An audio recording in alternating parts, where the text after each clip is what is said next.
Okay guys, hari ini saya nak tunjukkan ada satu aksesori yang amat penting lah kalau korang memiliki Proton IMAX 7. Okay, jom kita tengok apa dia.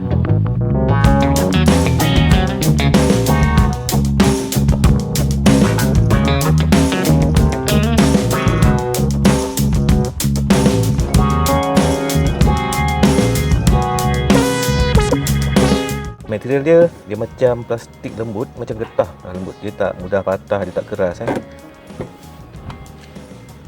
Saya dah pasang.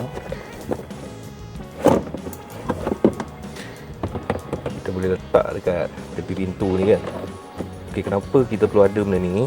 Kadang-kadang kita letak air ke, kadang-kadang kita tumpah ke.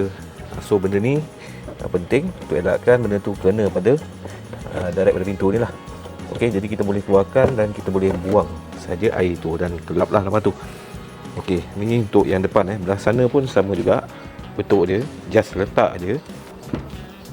Yang belah belakang macam ni. Nampak? Kalau ada habuk-habuk ke ataupun benda-benda yang jatuh dalam ni, kita boleh buang macam tu je. Mudah dan fitting dia memang 100% fit. So guys, korang boleh dapatkan aksesori tu pada link yang saya sediakan.